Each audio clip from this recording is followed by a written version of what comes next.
Hello दोस्तों, आप सभी को राधे राधे श्याम श्याम। उम्मीद है कि आप सभी लोग बढ़िया होंगे और अपनी तैयारी जो है वो काफ़ी अच्छे ढंग से कर रहे होंगे। देखिए, हमारी जो क्लास चल रही थी वो जीएस की चल रही थी, जिसमें हम एलटी ग्रेड और जीआईसी के लिए अपना जीएस का एक सीरीज़ लेकर आए थे, यूथ कंपटीशन टाइम्स का। ये पब्लिकेशन है बुक का। और आप सभी लोगों को जो है ये सीरीज़ काफ़ी ज़्यादा पसंद आ रही है। इसी क्रम में हमने जो है कई सारी क्लासेस दी थी और आज भी हम जो है जीएस की क्लासेस देंगे। आपको इसमें दिख रहा होगा कि हम जो है प्रीवियस ईयर क्वेश्चन के जो है जीएस को जो है सॉल्व कर रहे थे, जिसमें आपको जीआईसी प्रवक्ता 2021 की परीक्षा आपको और जो है 2017 में 12 में इतने सारे कंटेंट आपको इसमें बुक में देखने को मिल जाएंगे। और सभी के सभी आपके जीएस के जो है प्रश्न आपको देखने को मिलेंगे। मुख्यतः जो है जीएस में हम जो है सामान्य अध्ययन को कवर करेंगे। आप सभी लोग जानते हैं, देखिए 14 जून का पेपर है और यहाँ पर हम जीएस और जीके होने वाला है, तो आप सभी लोग इसको सॉल्व कर लीजिएगा मैथ का। अब बाकी हम जो है अपना सेशन जो है शुरू करेंगे। और शुरू करने से पहले आप सभी से कहूँगा कि अगर आप लोग हमारे चैनल पर पहली बार विजिट कर रहे हैं और अभी तक चैनल को सब्सक्राइब नहीं किया है तो चैनल को जो है सब्सक्राइब करिएगा, वीडियो को लाइक करिएगा और अपने दोस्तों में भी शेयर करिएगा। चलिए हम सेशन को शुरू करते हैं। और हमारा पहला सवाल है जो चौथे नंबर का सवाल है। इसमें आपसे कहा जा रहा है कि कौन सी फसल जो है उकठा बीमारी प्रभावित होती है। कौन सी फसल जो है उकठा की बीमारी से जो है प्रभावित होती है, ये आपको बताना है। तो इसका जो सही जवाब हो जाएगा वो आपका जवाब हो जाएगा अरहर। ठीक है, अरहर जो मुख्य रूप से जो है इसमें उकठा की बीमारी जो है लगती है और ये इससे जो है काफ़ी ज़्यादा प्रभावित होती है। ए विकल्प आपका सही हो जाएगा। अगर हम इसका जो है एक्सप्लेनेशन देखें तो इसमें हमको देखने को मिलेगा आपको अरहर और मुख्य रूप से जो है जितनी भी दलहनी फसलें हैं उसमें जो है आपको उकठा बीमारी जो है देखने को मिलती है। जबकि विकल्प में दिए गए अन्य फसलों से संबंधित रोग जो है बाजरा में आपको अरगट, कंडुआ और हरित बाल रोग देखने को मिलता है। और सरसों में झुलसा रोग और तुलासित रोग और सफ़ेद गेरुई रोग देखने को मिलता है। बाकी मूंगफली में आपको टिक्का और पर्ण अंगमारी और जड़ सड़न देखने को आपको मिलेगा। अगला सवाल देखिए, आर्थिक एवं जैविक उपजों का जो है अनुपात क्या कहलाता है। ठीक है, आर्थिक और जो है जैविक उपजों का जो है अनुपात क्या कहलाता है, ये आपको बताना है। तो इसका जो सही जवाब है इसे हम जो है हार्वेस्ट इंडेक्स कहते हैं। हार्वेस्ट इंडेक्स का मतलब क्या हो गया, कटाई सूचकांक कहते हैं। तो डी विकल्प इसका जो है ये हमारा सही हो जाएगा। अब ये सभी के सभी जो है आपके प्रीवियस ईयर के क्वेश्चन है एग्जाम के, तो आप सभी के लिए जो है काफ़ी ज़्यादा इंपॉर्टेंट रहने वाले हैं। और इससे आपको ये अंदाज़ा लग जाएगा कि जीएस जो है वो कौन से लेवल का पूछा जाता है। देखिए अगला सवाल देखिए, यहाँ पर कहा जा रहा है कि आधारीय बीज पैदा किया जाता है। आधारीय जो बीज होता है ये पैदा किया जाता है, किससे पैदा किया जाता है ये आपको बताना है। तो ये जो है प्रजनक जो बीज होते हैं उन्हीं से ये बनाया जाता है और पैदा किया जाता है। तो इसका हमारा जो है बी विकल्प सही हो जाएगा। कैसे होता है देखिए, आधारीय बीज प्रजनक बीज से जो है पैदा किया जाता है, जिसे बीज प्रमाणीकरण संस्था की देखरेख में निर्धारित मानकों पर पाए जाने पर जो है प्रमाणित किया जाता है। आधार बीज की थैलियों पर सफ़ेद रंग का जो है प्रमाणीकरण टैग लगाया जाता है। अगला सवाल देखिए, भारतीय किसान कांग्रेस का पहला अधिवेशन जो है कहाँ पे हुआ था। भारतीय किसान कांग्रेस का जो है पहला अधिवेशन कहाँ पे हुआ था ये आपको बताना है। क्वेश्चन नंबर 7 है आपका। और ये कहाँ पे हुआ था दोस्तों, तो ये जो है लखनऊ में हुआ था। जब मैंने आपको बिहार जीके जीएस की श्रृंखला पढ़ाई थी तभी बताया था कि 1936 में जो है अखिल भारतीय किसान सभा की जो है स्थापना हुई थी। और यही है जिसका अधिवेशन जो है कहाँ पे हुआ था, लखनऊ में हुआ था। और किसकी अध्यक्षता में हुआ था, स्वामी सहजानंद सरस्वती की अध्यक्षता में ये हुआ था। तो इसीलिए आपका बी विकल्प सही हो जाएगा। एक्सप्लेनेशन भी मैं आपको पढ़ देता हूँ। देखिए, सविनय अवज्ञा आंदोलन की समाप्ति के बाद 11 अप्रैल 1936 को लखनऊ में भारतीय किसान कांग्रेस का पहला अधिवेशन हुआ और जिसकी अध्यक्षता जो है स्वामी सहजानंद सरस्वती ने की। और आंध्र प्रदेश के किसान आंदोलन के अग्रणी नेता एनजी रंगा को जो है इसका महासचिव भी बनाया गया था। अगला सवाल देखिए, निम्नलिखित में से किस आंदोलन में हिंदू मुस्लिम एकता का जो है वास्तविक रूप प्रतिलक्षित हुआ था या प्रतिबिंबित हुआ था या परिलक्षित हुआ था। भारत छोड़ो आंदोलन में नहीं हुआ था, स्वदेशी आंदोलन में भी नहीं हुआ था। अब भारत छोड़ो आंदोलन आपने देखा 1942 में हुआ, ये भी आप देखते चलिए। स्वदेशी आंदोलन जो आपका हुआ ये 1905 में हुआ। इसके अलावा अगर खिलाफत आंदोलन देखेंगे तो 1919-20 में ये आपको देखने को मिलेगा। और इसके अलावा सविनय अवज्ञा आंदोलन आपको 1930 में देखने को मिलता है। तो यहाँ पर अगर हम बात करें तो 1901 तो आपका असहयोग आंदोलन जो चल रहा था ये 1920 से 22 में चल रहा था। और उसी में जो है मर्ज किया गया था सविनय अवज्ञा आंदोलन को, सविनय अवज्ञा आंदोलन कह रहा हूँ, खिलाफत आंदोलन को। तो ये दोनों जो है अब एक ये जो क्षण आया था ऐसा, खिलाफत आंदोलन भी चल रहा था और असहयोग आंदोलन भी चल रहा था। तो यहाँ पर इसको गांधी जी ने कैसे किस अवसर के रूप में देखा था, तो इन्होंने जो है गांधी जी ने क्या कहा कि ये हिंदू मुस्लिम एकता के लिए काफ़ी ज़्यादा बढ़िया समय है और इन दोनों आंदोलनों को जो है आपस में मर्ज कर दिया गया था। तो सी विकल्प जो है वो हमारा सही हो जाएगा। अब देखिए खिलाफत आंदोलन हुआ क्यों था, तो ये खलीफा की पदवी जो है वो प्रथम विश्व युद्ध के बाद जो है ये समाप्त कर दी थी अंग्रेज़ों ने, उसी के विरुद्ध में हुआ था। मैं आपको पढ़ के बताता हूँ, थोड़ा सा आपको ज़्यादा समझ में आएगा। यहाँ से आपका सवाल जो है बीपीएससी टीआरई में भी पूछा गया था और आपके जीआईसी में भी, जीएस में आपका पूछा गया था। देखिए प्रथम विश्व युद्ध के बाद ब्रिटेन और तुर्की के मध्य होने वाली सेवर्स की संधि, ठीक है, क्या कौन सी संधि थी, सेवर्स की संधि से तुर्की के सुल्तान के समस्त अधिकार जो है छीन गए थे और संपूर्ण विश्व के मुसलमान तुर्की के सुल्तान को अपना जो है खलीफा मानते थे। और प्रथम विश्व युद्ध में भारतीय मुसलमान ने तुर्की के खिलाफ अंग्रेजों की शर्त पर सहायता की कि वे भारतीय मुसलमानों के धार्मिक मामलों में जो है हस्तक्षेप न करें और साथ ही उनके धर्मस्थलों की रक्षा करें। परंतु युद्ध में इंग्लैंड की विजय के बाद सरकार अपने वायदे से मुकर गई और भारतीय मुसलमान ब्रिटिश सरकार से नफरत करने लगे। महात्मा गांधी ने मुसलमानों के साथ सहानुभूति व्यक्त की और 23 सितंबर 1919 को दिल्ली में अखिल भारतीय खिलाफत कमेटी का अधिवेशन हुआ और इसके अध्यक्ष जो है किसको बना दिया गया, तो महात्मा गांधी को बना दिया गया था। अगला सवाल देखिए, निम्नलिखित राज्यों में से किस राज्य ने सर्वप्रथम पंचायती राज का आरंभ किया था। कौन से राज्य ने जो है पंचायती राज का आरंभ किया था, ये आपको बताना है। तो इसका सही जवाब हो जाएगा आपका राजस्थान। 2 अक्टूबर 2000 कह रहा हूँ 1959 में सबसे पहले यहाँ पर जो है पंचायती राज व्यवस्था की जो है नींव डाली गई थी और आरंभ किया गया था। कौन सा, राजस्थान में। देखिए एक्सप्लेनेशन में क्या लिखा है, 2 अक्टूबर 1959 को तत्कालीन प्रधानमंत्री पंडित जवाहरलाल नेहरू ने राजस्थान के नागौर जिले में पंचायती राज व्यवस्था की शुरुआत की और संपूर्ण राजस्थान में लागू कर दिया। तत्पश्चात 1959 में ही आंध्र प्रदेश, 1960 में असम, तमिलनाडु एवं कर्नाटक, 1962 में महाराष्ट्र और 1963 में गुजरात तथा 1964 में पश्चिम बंगाल में पंचायती राज व्यवस्था को जो है प्रारंभ किया गया था। अब देखिए भारत में न्यायिक सक्रियता संबंधित है, तो भारत में जो न्यायिक सक्रियता है किससे संबंधित है, तो ये जो है जनहित याचिका से संबंधित है, याद रखिएगा जनहित याचिका से। तो डी विकल्प इसका जो है वो हमारा सही हो जाएगा। कैसे, तो देखिए भारत में न्यायिक सक्रियता का संबंध जनहित याचिका से है और न्यायिक सक्रियता का अर्थ है न्यायपालिका द्वारा सरकार के 2 अंग विधायिका और कार्यपालिका को अपने संवैधानिक दायित्व के पालन के लिए बाध्य करना। भारत में न्यायिक सक्रियता का सिद्धांत 1970 के दशक में आया। न्यायमूर्ति वी.आर. कृष्ण अय्यर, न्यायमूर्ति पी.एन. भगवती, न्यायमूर्ति ओ. चित्रप्पा रेड्डी और न्यायमूर्ति डी.ए. देसाई ने देश में न्यायिक सक्रियता की नींव रखी थी।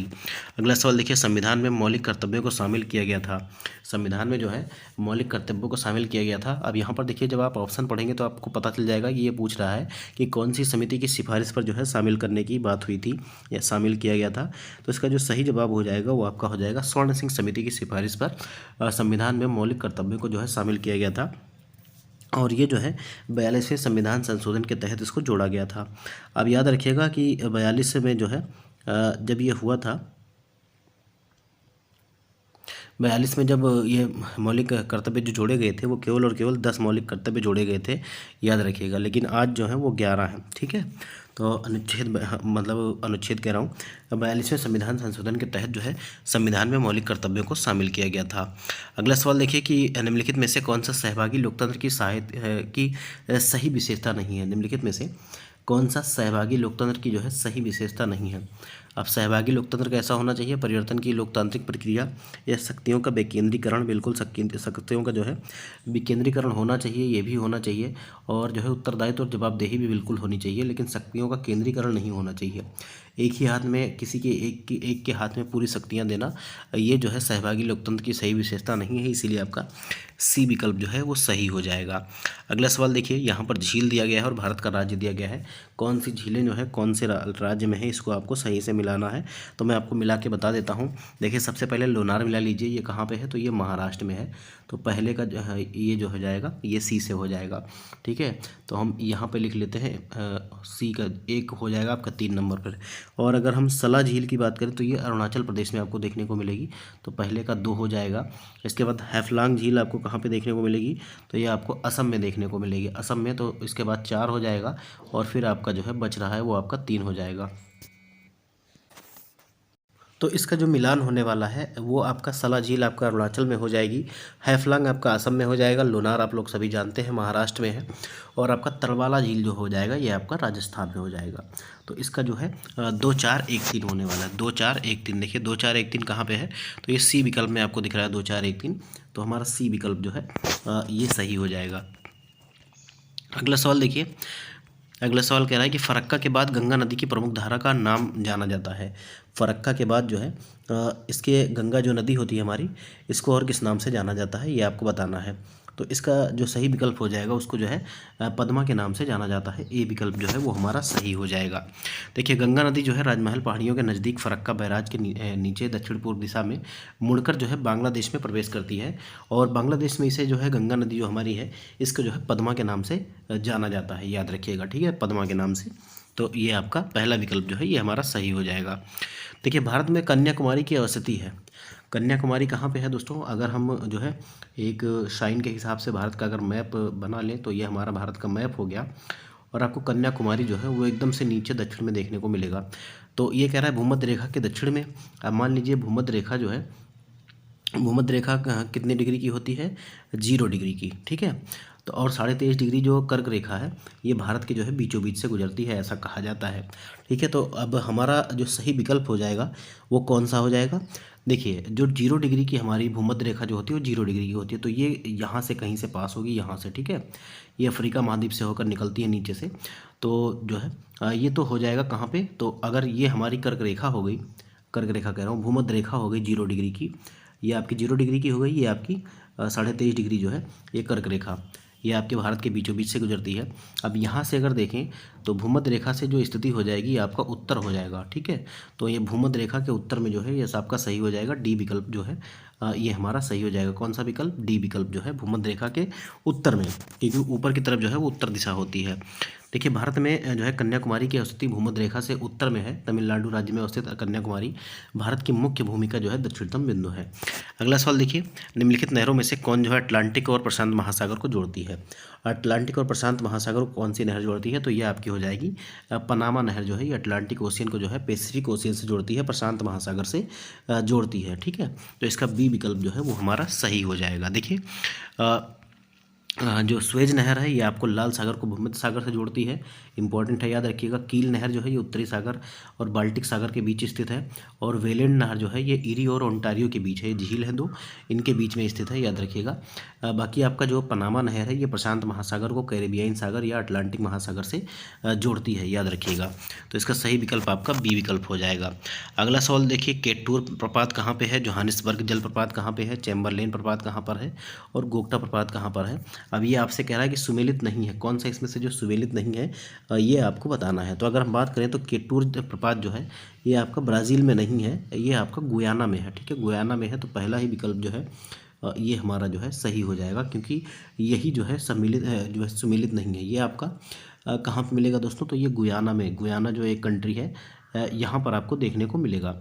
तो ये आपका जो है यही गलत हो जाएगा। बाकी जोहानिसबर्ग जो है ये संयुक्त राज्य में है, चैम्बरलेन आपका न्यूजीलैंड में, और गोगटा जलप्रपात जो है ये आपको पेरू में देखने को मिलेगा। देखिए केटूर प्रपात गुयाना देश में पोटारो नदी पर स्थित है, और जबकि अन्य विकल्प जो है ये सभी सही सुमेलित है।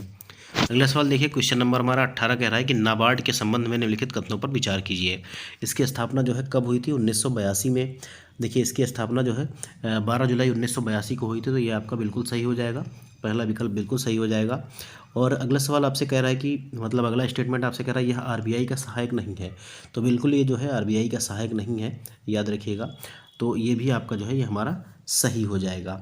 इसके अलावा कह रहा है प्रोजेक्ट के लिए धन विश्व बैंक और आईडीए से भी आता है, तो ये भी बिल्कुल सही है। तो यहाँ पर जो है तीनों आपके स्टेटमेंट जो है सही हो जाएंगे, इसीलिए डी विकल्प इसका सही हो जाएगा। डी विकल्प कौन सा? 1, 2 और 3, ये आपका सही हो जाएगा। देखिए यहाँ लिखा है शिवरामन समिति की संस्तुति के आधार पर राष्ट्रीय कृषि तथा ग्रामीण बैंक, जिसका नाम है नाबार्ड, इसकी स्थापना 12 जुलाई 1982 को की गई थी। यह देश में कृषि एवं ग्रामीण विकास हेतु वित्त उपलब्ध कराने वाली शीर्ष संस्था है, और वर्तमान में नाबार्ड पूर्ण रूप से भारत सरकार की पूर्ण स्वामित्व वाली कंपनी बन गई है। नाबार्ड अपने प्रोजेक्टों को पूर्ण करने के लिए भारत सरकार और विश्व बैंक और आईडीए और जो है अंतर्राष्ट्रीय एजेंसियों के माध्यम से धन की आवश्यकताओं को जो है ये पूर्ति करता है। अगला सवाल देखिए, भारत में निम्नलिखित राज्य में से कौन सा जो है खुली सिगरेट की बिक्री पर जो है प्रतिबंध लगाने वाला प्रथम राज्य बना? खुली सिगरेट की बिक्री पर प्रतिबंध लगाने वाला पहला राज्य कौन बना है दोस्तों? तो ये आपका हो जाएगा पंजाब, ठीक है। सी विकल्प जो है ये हमारा सही हो जाएगा। देखिए भारत में जो पंजाब राज्य है यहाँ पर आपको खुली सिगरेट की बिक्री पर जो है प्रतिबंध इसने लगा दिया है, और ये आप ऐसा करने वाला पहला राज्य बन गया है। अगला सवाल देखिए, भारत के संदर्भ में निम्नलिखित युगों में से कौन सा युग्म सही से मिलित है? देखिए उच्च शक्ति मुद्रा ये जो है आरबीआई के पास है या नहीं है, ये आपको बताना है। तो बिल्कुल जो है ये आरबीआई के पास है। और अगर हम बात करें कि निजीकरण जो है ये नई आर्थिक नीति, तो ये आपका ये भी सही हो जाएगा। और गरीबी आकलन जो है ये कैलोरी ग्रहणता के आधार पर जो है निकाला जाता है, तो ये भी आपका सही है। और हरित क्रांति जो है ये जो है जैविक उर्वरक के लिए प्रोत्साहन है, तो ये बिल्कुल नहीं है। यहाँ पर आपका रासायनिक उर्वरक के लिए ये प्रोत्साहन है और उन्नतशील बीजों के लिए, तो ये आपका जो है आपका गलत हो जाएगा और यही आपका जो है सही सम्मिलित नहीं है। तो याद रखिएगा डी विकल्प आपका जो है ये हमारा सही हो जाएगा। देखिए हरित क्रांति का संबंध जो है ये जैविक उर्वरक से नहीं है। हरित क्रांति के परिणाम फलस्वरूप जो है रासायनिक उर्वरकों के उपभोग में तेजी से वृद्धि हुई और हरित क्रांति के अंतर्गत कृषि क्षेत्र में उत्तम तकनीक के प्रयोग और कृषि उत्पादकता में बढ़ोतरी की बात की गई है। जबकि उच्च शक्ति मुद्रा का संबंध आरबीआई से है और निजीकरण का संबंध नई आर्थिक नीति से है और गरीबी का आकलन का संबंध जो है ये कैलोरी ग्राह्यता से किया जाता है। अगला सवाल देखिए, महात्मा गांधी ने सत्याग्रह शस्त्र का सर्वप्रथम प्रयोग कहाँ पे किया था? तो सबसे पहला प्रयोग इनका कहाँ था? अब देखिए ये भारत में नहीं पूछ रहा है, ये ऑल ओवर इंडिया में पूछ रहा है कि कहाँ पर इन्होंने किया था। तो इन्होंने जो है सबसे पहले इसका प्रयोग जो है दक्षिण अफ्रीका में किया था, इसीलिए आपका सी विकल्प जो है ये हमारा सही हो जाएगा। देखिए सभी ने जिसे आज्ञा आंदोलन या जिसे जो है सत्याग्रह कहते हैं, इसका सबसे पहले प्रयोग जो है 1906 में दक्षिण अफ्रीका में गांधी जी ने किया था। और जबकि महात्मा गांधी ने सत्याग्रह शस्त्र का प्रथम बड़ा प्रयोग जो है भारत में 1917 में, आपको लोग जानते हैं, बिहार में चंपारण में जो नील की खेती के किसान थे उनके लिए किया था। और इसके नेतृत्व से प्रभावित होकर रविन्द्रनाथ टैगोर ने जो है उन्हें महात्मा की उपाधि दी थी। अगला सवाल देखिए, हाल ही में निम्नलिखित में से किस संगठन ने एक विद्यार्थी एक पेड़ अभियान शुरू किया है? तो किसने शुरू किया है दोस्तों? तो इसका जो सही जवाब हो जाएगा वो आपका यूजीसी हो जाएगा। ठीक है, यूजीसी हो जाएगा, सी विकल्प इसका सही हो जाएगा। विश्वविद्यालय अनुदान आयोग जिसे हम कहते हैं, इसका पूरा नाम है, और इसी के द्वारा जो है एक विद्यार्थी एक पेड़ अभियान शुरू किया गया है। देखिए खिलाड़ी द्रोणवल्ली हरिका का संबंध किससे है? द्रोणवल्ली हरिका का संबंध जो है किससे है? तो ये जो है शतरंज से है और ये आंध्र प्रदेश के खिलाड़ी हैं, याद रखिएगा। तो इनका संबंध जो है किससे है? तो इनका संबंध जो है शतरंज से हो जाएगा। अगला सवाल देखिए कि निम्नलिखित में से किसने हार्नबिल महोत्सव का उद्घाटन दिसंबर 2014 में किया था? ठीक है, 2014 में किसने हार्नबिल महोत्सव का जो है उद्घाटन किया था? तो इसका जो सही जवाब हो जाएगा वो नरेंद्र मोदी ने किया था। ठीक है, नरेंद्र मोदी ने। और ये जो है नागालैंड में होता है हार्नबिल महोत्सव। देखिए नागालैंड में 10 दिनों तक चलने वाला हार्नबिल महोत्सव का उद्घाटन प्रधानमंत्री नरेंद्र मोदी ने दिसंबर 2014 में किया था। और नागा हेरिटेज गांव किसामा से इसकी शुरुआत होती है। इससे व्यापक रूप से त्योहारों का त्यौहार कहा जाता है। देखिए वायुयान क्या किस पर काम करता है ये आपको बताना है। वायुयान जो है ये किस पर काम करता है? तो ये जो है बर्नौली के सिद्धांत पर जो है काम करता है। ठीक है, बर्नौली के सिद्धांत पर डी विकल्प जो है वो हमारा सही हो जाएगा। अगला सवाल देखिए, पदार्थ का लघुत्तम कण जिसमें जो है मुक्त अस्तित्व की क्षमता हो उसे क्या कहते हैं? पदार्थ का जो है लघुत्तम कण जिसमें मुक्त अस्तित्व की जो है क्षमता विद्यमान हो उसे क्या कहते हैं? तो उसे हम कहते हैं जो है अणु। ठीक है, उसे हम कहते हैं अणु। तो सी विकल्प इसका जो है वो हमारा सही हो जाएगा। देखिए अणु किसी पदार्थ का वह सूक्ष्मतम कण है जो स्वतंत्र अवस्था में रह सकता है परंतु रासायनिक अभिक्रिया में भाग नहीं लेता। यह पदार्थ के सभी गुणों का प्रतिनिधित्व करता है और इसका निर्माण परमाणुओं से होता है। देखिए राष्ट्रीय विज्ञान दिवस कब मनाया जाता है? आप सभी लोगों को पता होगा कि ये जो है अगर हम बात करें तो ये 28 फरवरी को मनाया जाता है। ये आपको जो है 28 फरवरी को देखने को मिलता है। बी विकल्प जो है वो हमारा सही हो जाएगा। देखिए राष्ट्रीय विज्ञान और प्रौद्योगिकी परिषद द्वारा जो है विज्ञान एवं प्रौद्योगिकी मंत्रालय के तत्वाधान के क्रम में प्रत्येक वर्ष जो है 28 फरवरी को भारत में राष्ट्रीय विज्ञान दिवस के रूप में मनाया जाता है। और प्रोफेसर सीवी रमन ने 1928 में इसी दिन एक उत्कृष्ट वैज्ञानिक खोज की थी जो रमन प्रभाव के रूप में प्रसिद्ध हुई थी। इसके लिए इन्हें जो है 1930 में नोबेल पुरस्कार से सम्मानित किया गया था। अगला सवाल देखिए,